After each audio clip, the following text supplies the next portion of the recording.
So let us start nutrition in animals.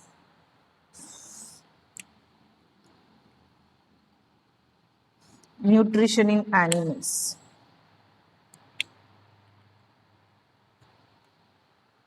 So if you take nutrition is nothing but, as in our previous class I have told you, nutrition is nothing but acquiring food.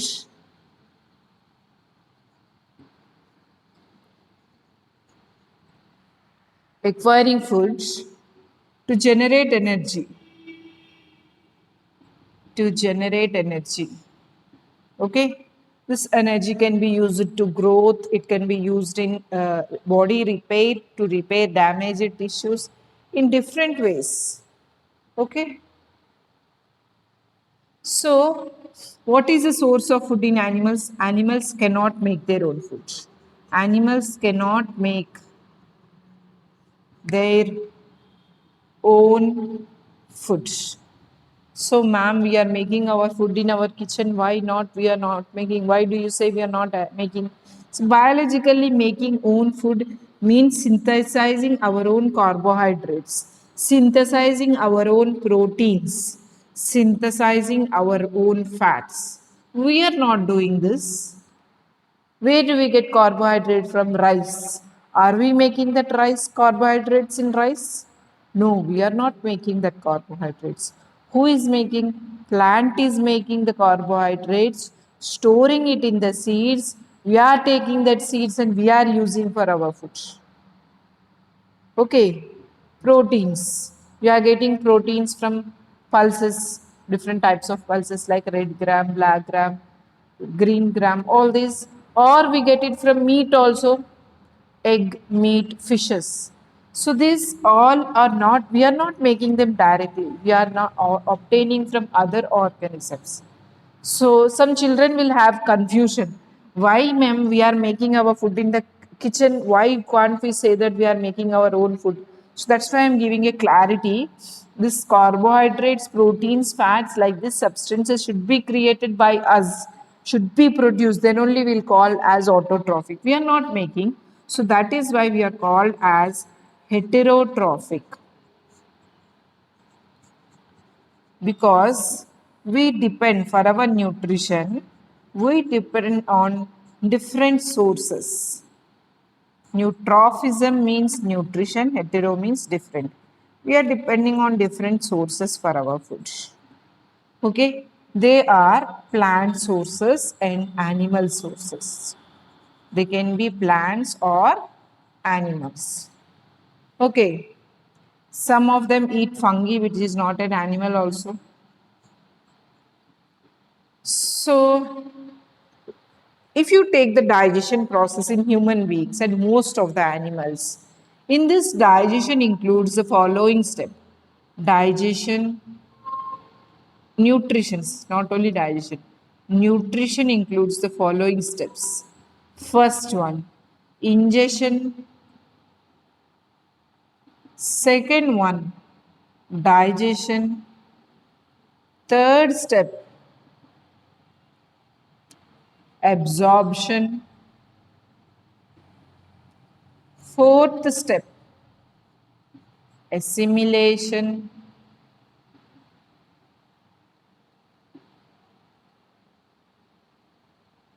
Fifth step, elimination, excretion, what is called as defecation. So these are the steps involved. These are the steps involved. Ingestion of food, digestion of food, absorption of food, assimilation of food, defecation. Step by step we'll see what is ingestion.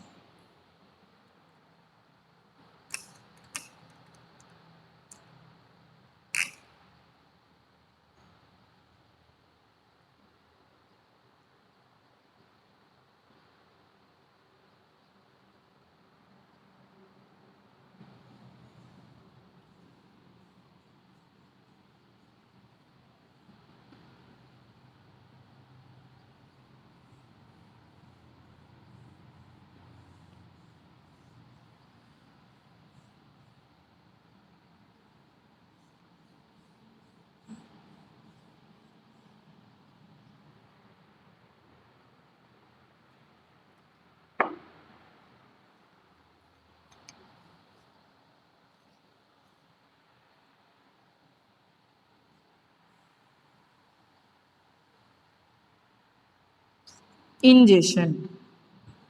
Ingestion means taking the food into the body. Taking food into the body. So different organism has different mechanisms. How do we take the food into our body?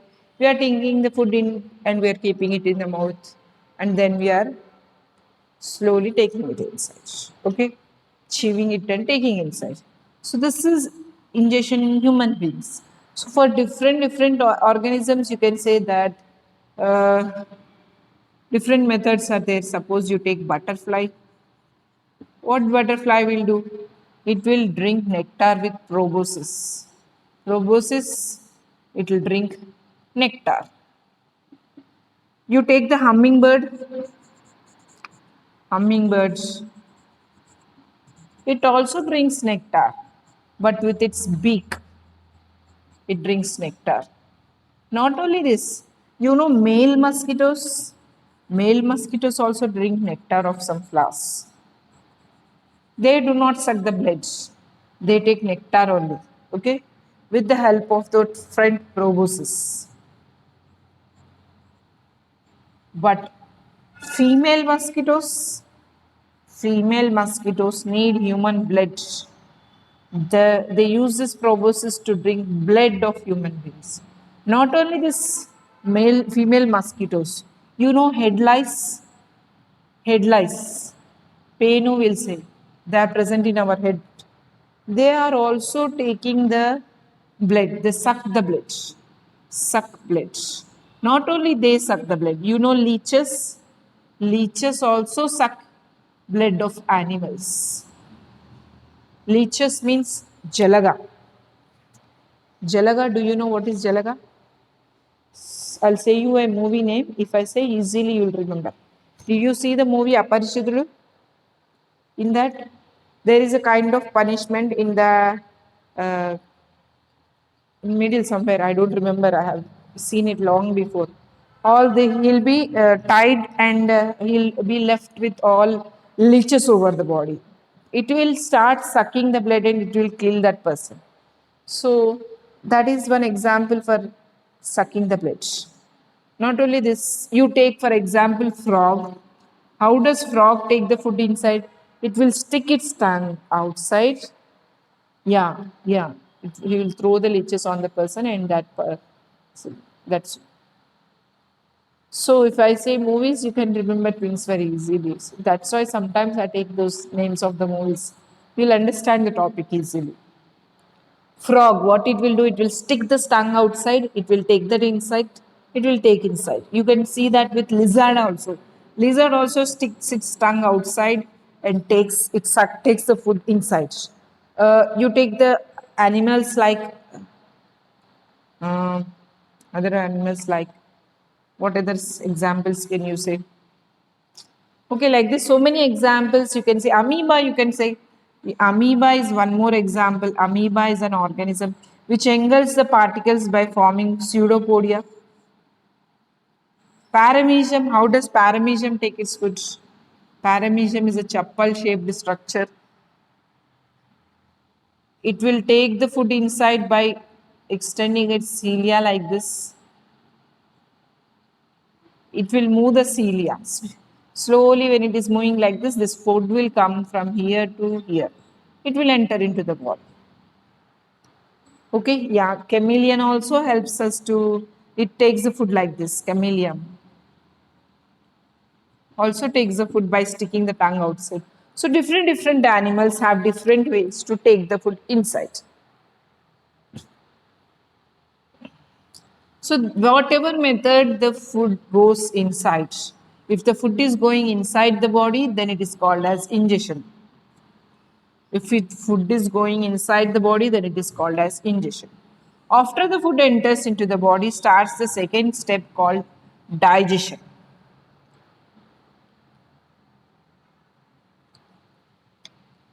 Second step is digestion. This process can be mechanical as well as chemical. Mechanical as well as chemical. What is mechanical digestion? You're chewing the food with the help of your teeth. mixing the food with saliva with the help of tongue. This all processes include mechanical digestion. Okay, even when the food enters into your stomach, the stomach will churn the food like a how the washing machine clothes will turn. Did you observe? It will turn very speed when our food enters into our stomach also. Because of that vigorous action of stomach, that food will rotate. It will break into small small pieces. Okay, that is nothing but chemical digestion, mechanical digestion. Chemical digestion means you take, for example, you have taken some carbohydrate molecules. These carbohydrate molecules will turn into smallest carbohydrate called glucose. That is nothing but chemical digestion. You take proteins, proteins will digest into smallest units called amino acids. This is chemical digestion.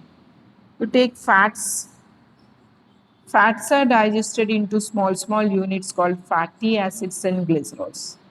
Fatty acids and glycerol. You know DNA and RNA? DNA and RNA are called as nucleic acids. They are also digested into small, small units called sugar, phosphate, and nitrogen base. Nitrogen base. So DNA and RNA are nucleic acids. So in your cell, inside the nucleus, there is some genetic material. This genetic material has DNA and RNA. These two together are called as nucleic acids. Okay. These nucleic acids, when they are digested, they'll turn into sugar molecule, phosphate molecule, and nitrogen base. So this is chemical complete digestion. Chemical digestion, when this is formed finally, then the digestion will be completed. Okay. So to understand this digestion process, we need to understand our alimentary canal. Alimentary canal means it's other word for digestive system. It is another word for digestive system.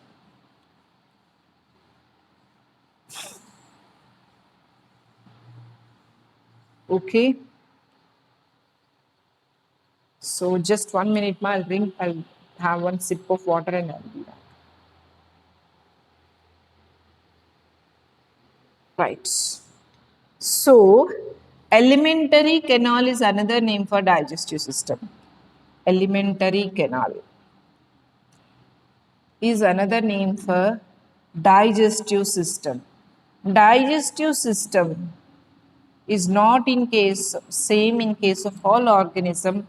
It starts with mouth, starts with mouth, ends in anus, and there are parts. So if you see the parts of digestive system, mouth, followed by it buccal cavity. What is buccal cavity? The cavity that is present inside the mouth, oral cavity or buccal cavity. After that, esophagus. After that comes the stomach. After that comes the small intestine, large intestine,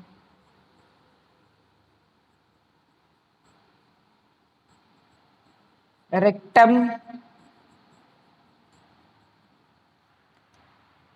and finally anus.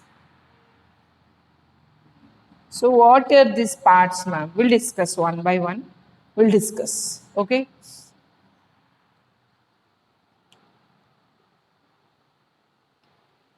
When food moves through this alimentary canal, slowly it will be digested both mechanically and chemically, and it turns into small, small pieces. So we'll start and try to understand what are these parts.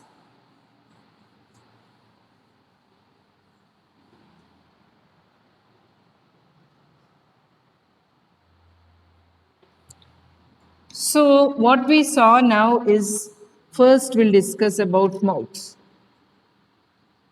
Mouth is the first part of alimentary canal.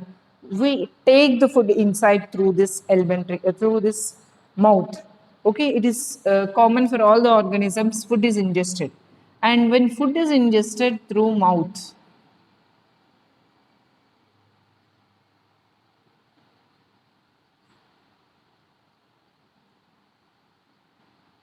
when food is ingested through the mouth, food enters through this, and it enters into a cavity called as buccal cavity.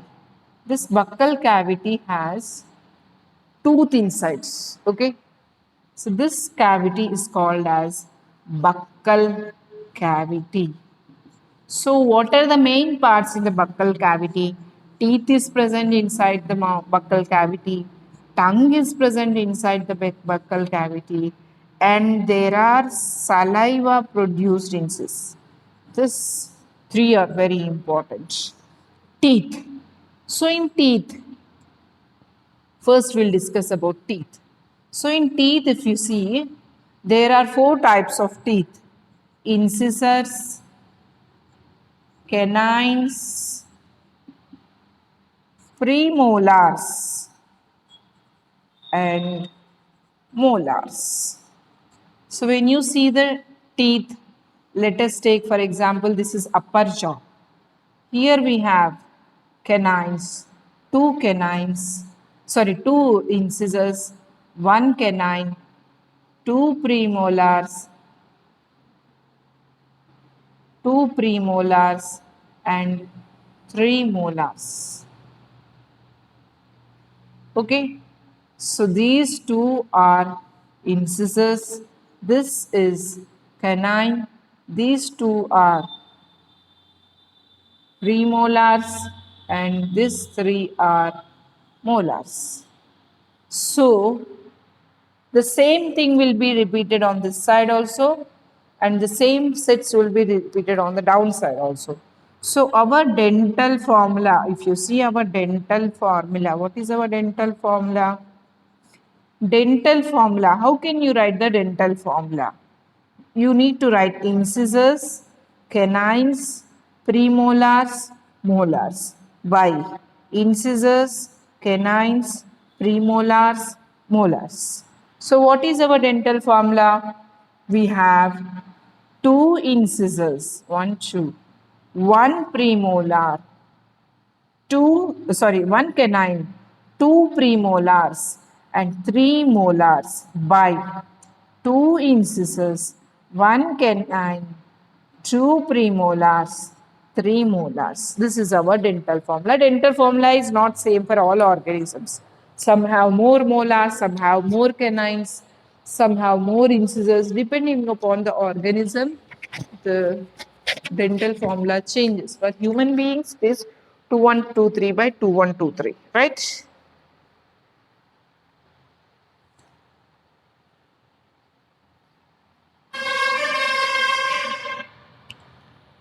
So the same will be repeated four times because half jaw we have drawn, another half also will have same, and down also two sides also there. So totally this all will be repeated four times, and totally we have 32 teeth when the person reaches adult. When the person becomes adult, there will be a total of 32 teeth. Okay, to all the children below 32, below age 30, before they become adults, they have all 32 teeth. What about the very small children? So, if you see small children, they have another set of teeth called temporary teeth. Temporary teeth, also called as milk teeth. This teeth which is present in adults is called as permanent teeth. Permanent teeth is different. temporary teeth is different. Milk teeth is different. Why? Because you can see the difference in sizes also. If you see the difference between a small child and adult, you can see canines are very, incisors are very small in small newly born children. 1 year old children teeth you compare with an adult teeth, they'll have very small incisors, very small canines. The teeth size is also different. This milk teeth has only 20 teeth. What is missing in a milk teeth is they don't have this premolars. Their dental formula is 2102 by 21. In case of children, if you see the jaw of children, they will not have this premolars. Instead of premolars, they directly have molars. So their teeth, their jaw is very small jaw, and they have two incisors, one canine, and two molars. That's all. They do not have any extra teeth. Okay, 1, 2, 3, 4, 5. That's all. This side 5, and lower jaw 10. So 20 are there. This two incisors are present, one canine is present, two molars are present. There is no premolar in case of children's teeth. There are only 20 teeth in the milk teeth. Right? So that is about teeth. Coming to tongue. Tongue is a muscular organ. Tongue is a muscular organ. Muscular structure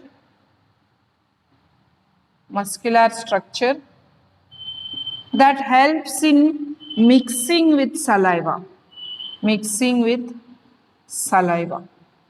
Over this tongue, you can see there are areas of taste. This is the area where you taste sweet. This side, you can taste sour. This side, you can taste sour. Here, you taste salty. And this is the area for bitter taste. So this is no taste area. So this is a distribution. I'll draw again. So this is the tongue. This is the area for sweet taste. You can test. This is salty. This side and this side, you can taste sour. This area is for bitter taste. This is a no taste area. Okay? So what is the function of tongue when you are chewing the food? Sweet only, S-W-E-T, sweet. E-T. Sweet. Okay? Spice. Oh, you'll ask me this question also. Spice is not a taste. Spice is not taste. It is irritation. Irritation of tongue.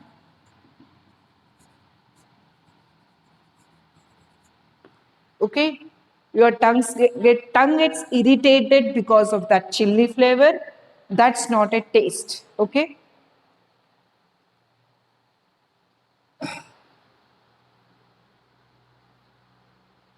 Okay, you have some doubts. I'll check it in the end. Okay. And next thing is saliva. Saliva is produced inside. There are special glands called as salivary glands.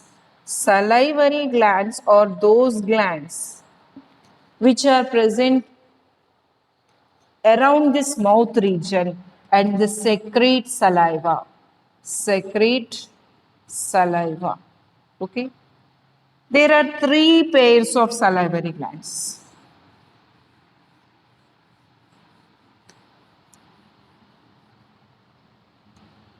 Three pairs of salivary glands. There are 3 pairs of salivary glands. One in the cheek region, in the cheek. Second one below tongue, and third one in lower jaw. lower jaw. So these three are not present in singles. Here one pair is present. This side one and this side one. Below the tongue, this side one, this side one. This is one pair. In the jaw also one pair is there. So there are three pairs of salivary glands which secrete saliva and that is secreted directly into the mouth. This saliva mixes with food and makes the chewing and digestion of food easier. So where the digestion starts in our body, it starts directly from the mouth region. After it is digested in the mouth, where does it go?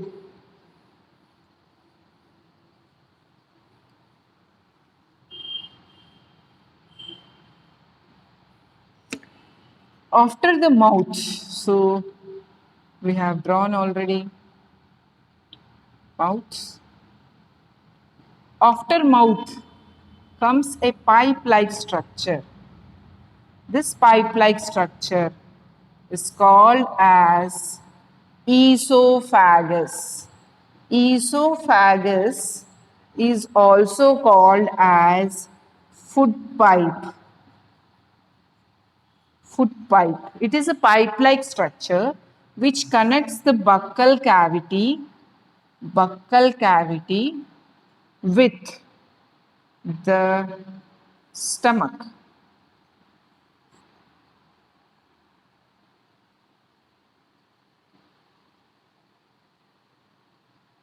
So this is our stomach. Stomach is connected to this buccal cavity by a structure called esophagus. That's why it's called as food pipe. So for the movement of food through this esophagus makes wave-like motions. To push the food forward, it makes wave-like motions. Here one food particle, here one food particle, here one food particle. Means one complete food bolus. Okay, right. Okay, tomorrow we'll continue about the esophagus. We have only 2 minutes left, so we'll discuss about doubts.